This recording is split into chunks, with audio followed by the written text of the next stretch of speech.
everyone, and welcome to my YouTube channel. This is Lydia here with your full moon reading in Virgo for February 24th, 2024. And what an interesting time period right now. There is so much going on around us. Plus, we also have this internal transformation going on. The energies are super high. They're uber high right now when it comes to solar flares, solar energy, a lot of changes within us. Our cellular structure is changing rapidly right now. And just seeing how things are going in the world, you can see how the transformation is affecting everybody and everything out there. So let's get into this this full moon reading and see where it takes us. I have some ideas about what's going on, some unsureties of things, in other words, feeling other people's unsureties of things, as well as the doubts and things about what would happen in the future, that it's very unclear for some people. So let's try and make this clearer. So this time around, we're actually using a different deck, and it's called The Soul's Journey by James Van Praagh. And we're going to be using this deck for, I've got 3 cards, I've picked them, and I haven't actually looked at them, so we're going to look at them together. So the first card I've got for the full moon here is, oh my, that's not exactly something I was expecting, but death. I am learning that endings are merely beginnings. Now, don't get overly concerned with this. This would be coincide in the tarot with the death card. And what this means, this is actually a good thing. This is a really, really good thing, because in the full moon time period, we know that we are at a time in our lives where we're letting go of things. So literally, that's what it means. There are a lot of people that are exiting at this time. So just keeping mind of that. And I'm just going to talk about that in just one second. But I just wanted to finish my thought here and say that the endings always go piggyback with a new beginning. And this is, it's the cycle of life. It's the cycle of everything that's around us. We've got the full moon, which is the endings of things, letting go of things. This is the end of a cycle, basically. And then we go into the new moon, which is the beginning of something. And that's, even though they're separated between each other from a 2-week period, usually roughly a 2-week period, you still have that feeling of when you let go of something new is coming in. And for it to take form, then it's basically taking that 2-week period, if not before, a little bit less, a little bit more. It all depends upon the vibration and the divine timing. So what I want to talk about people leaving at this time, I always look at the individuals that are leaving. I look at death very differently when it comes to that. I look at the individuals that are leaving are only just blipping out literally in a bodily form, from bodily form, and becoming something different. Energy transforms. It's like that saying that it can neither be created nor destroyed. It is there. Energy, once there, is basically there. And it means that it could transform to a point that we are unable to see our individuals, the people that we know, our loved ones, including our pets and plants. Actually, I love my plants too. So if plants die, we all feel that. So anyways, what this is saying is basically the individuals that are leaving at this time. Now, I have basically, from the knowledge I have from my spiritual evolution, it has brought me to a point where I can see how the person that is leaving is only transforming into this different energy. It doesn't change the emotional impact. Don't get me wrong with that. There's an emotional impact because we have established energetic cords.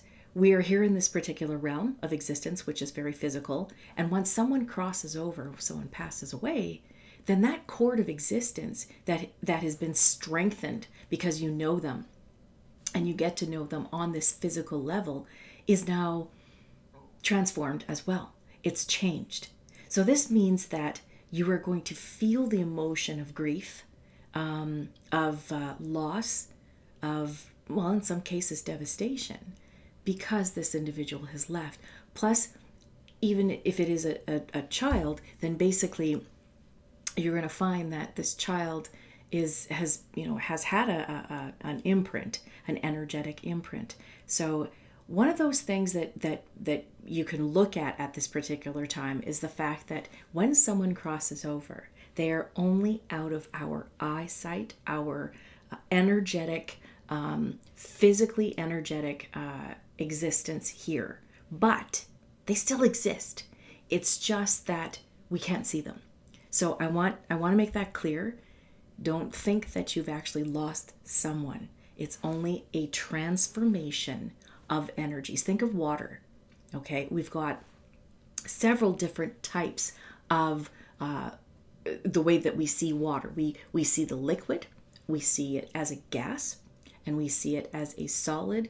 So they're different aspects of it. So this is what one of those things that it's trying to explain it, but it doesn't take away that energetic, emotional factor that comes with it. So not downplaying it. Anyways, having said that, let's take a look at what this truly means, especially right now for the full moon in Virgo. So just checking the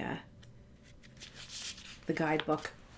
In death, I am learning that endings are merely beginnings. Death is an illusion. Okay, this is what I'm talking about.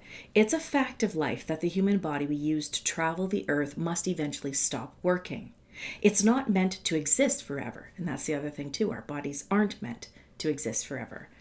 The energy and consciousness that inhabited that body is free and returns to its natural home, its natural state, but it never abandons us. Said right here. Learn to view death as merely a change, and everything must change, because stagnancy extinguishes progress. That's an important one to remember. Stagnancy extinguishes progress, and we are progressing at a rapid rate right now. The same is true for a relationship or a career. A soul lesson must or may be completed, and it is time to move beyond this point of familiarity and expand into new horizons of learning and development. This is a wonderful opportunity to thank those other souls in your life who have shared part of your path and taught you so much. So this could be the letting go or the conclusion of a job, a career, a relationship. And this is not necessarily, when I talk about a relationship, it's not necessarily romantic all the time. One of the major things that you'd be looking at here is letting something go, trying desperately not to hang on too much. When it talks about that everything must change, everything is in a dynamic state. That's the normal situation. It's dynamic. It changes constantly. And this also means that when we are in one state, when we get too used to something, then we're not really progressing. We're just living. We're living in the groove, and we're not changing anything at all. And when you change something up, then you are also allowing new energy to come in. So that's what this is talking about. We're also experiencing, literally every one of us that is still living, we are experiencing a death of who we were, and now moving on to who we are. And that's what this is speaking about. Right now, it's the death of the old paradigms, the old person that you used to be, and now moving into the brand new soul that you are now, that being of light you are starting to accept to move forward in this evolutionary path. So keep that in mind. That's a darn good thing. So let's go on to the next one and see what else is happening, because there's a lot going on. Blame. I accept responsibility for my well-being. So in other words, don't blame yourself for everything. This is one of those things.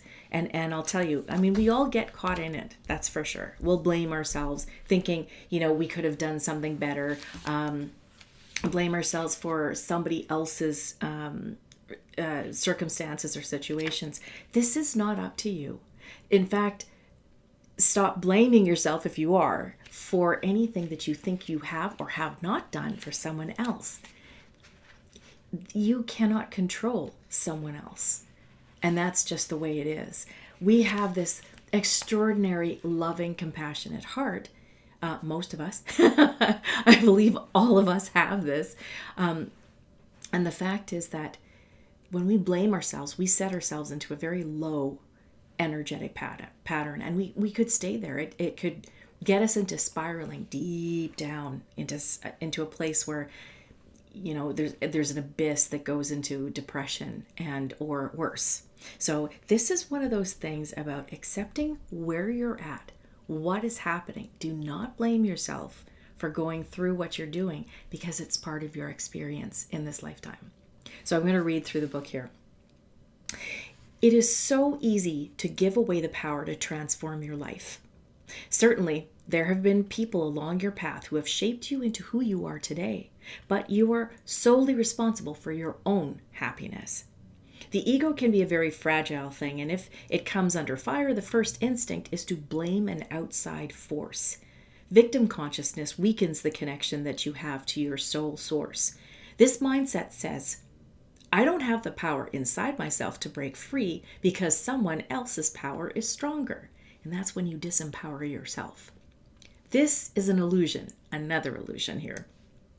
When you believe that someone else is responsible for your problems, that belief is the problem. Personal responsibility can empower you to change your reality. Lasting transformation always begins on the inside and works its way out. There is a difference between a reason and an excuse. A reason is valid and unavoidable. An excuse is an attempt to shift the blame. Now, this is taking responsibility for life, and it's one of the universal laws, basically, that we are to take responsibility for our lives, no matter what we do and what we say or how we affect other people. We are conscious creators, and we definitely have the ability to choose one way or another how we feel. Feeling happy is one way of going about it.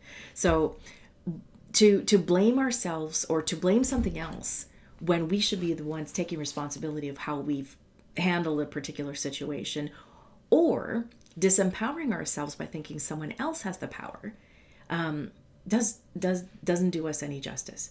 Now, I want to just draw an attention to those who feel that they are in power and sometimes abuse the power. This could go anywhere. It could be in leadership. It could be in the governments. It could be in a person with an authoritative personality in general. So this is one of those things where if you give them the opportunity to take your power away, that means that you're feeling victimized about what's happening to yourself, or how the conclusion of a particular problem is occurring. Then what you're doing is you're saying, you have the power, I don't. And that's not true, especially where there's an abuse of power. Authoritative actions could mean that is actually that person's life journey. It could be a group of people that have the same ideas of ego first, and compassion and gentleness is like way down on the spectrum scale here. So that's where allowing somebody else to make the judgment, or to be responsible for, or to impart your responsibility upon them as having the power over you, is not a good thing, and it's not helping right now. But it also explains a lot. Blame in general, accepting responsibility for your well-being is important right now, because right now, as you can see, there's inflation, and inflation is causing all of us to feel that we are having to spend a whole lot more to get something really, really small. But also it's causing that, and layoffs, job issues, employment issues are causing the feeling of scarcity. And this is one of those things where not to blame yourself and not to blame somebody else, but recognize the underlying basement idea of what's going on. there are changes that are going on. There's transformations. There's some people that are actually creating this drama as well when it comes to every one of us feeling scarcity or poverty or hurt or anything of that sort. But this is saying take responsibility for just what you can do and what you can control, which is your reaction. So let's look at the third, and this is worry. So I'm just losing the card here. Worry. I am learning that worry doesn't change an outcome. So you know what? These three cards are very important because it's where we're sitting right now. And this is exactly what is happening at this point. Worry does not help anybody. I know it's harder. It's probably easier said than done, but because a lot of us can become very, very worried about what's happening, but worry doesn't help anything. In fact, vibrationally, it takes us into a lower level where we are not in our optimal creative state. So worry actually imparts friction into the energy, the divine energy coming for us to create the life that we want to live and the life that actually takes us away from worrying about everything. So when you think about it, what does that energy do except for making you miserable? That's what I see. Worry just doesn't do you any good whatsoever and just makes you miserable. And there's no point in worrying about something. Taking small actions will help you in any way instead of worry. Worry energy is terrible. So let's look at what the guidebook has to say about the worry. Worry is a wasted emotion. It does nothing other than give you the illusion of control. When you expend too much energy worrying, it limits you and has an adverse effect on the natural energy of the soul. Worrying destroys the hope, faith, and excitement that are wonderful elements of this schoolroom called Earth. Remember that you are what you think, and you have the power to create positive thoughts, which beget positive outcomes. Worry is a negative emotion that sets you up for a negative result. Where energy goes, where attention goes, energy goes as well. So worry is that negative emotion that sets you up for that negative result. What unnecessary worries are you carrying around with you right now? Examine them objectively in the light of love. Help your soul by releasing them and be fully connected to the current moment, which is where your power resides. So this is definitely something to keep in mind, but it like I said, it's easier said than done. When I look at the amount of worry or people concerned, especially right now, people are concerned about their financial situation. Many of us are looking at what will happen. But think of this, because of the transformations and things that are changing, our currency exchanges are changing as well. The form of it, the material into a digital possibility is happening, which means what happens there, so we're in this state of transformation, and there's really no point in worrying and looking to a future that could be there you go, the future that could be or would be or whatnot. Instead of looking at it that way, what would you like to see? What type of what would you do with what you have, the material items that you have, the financial situation that you have?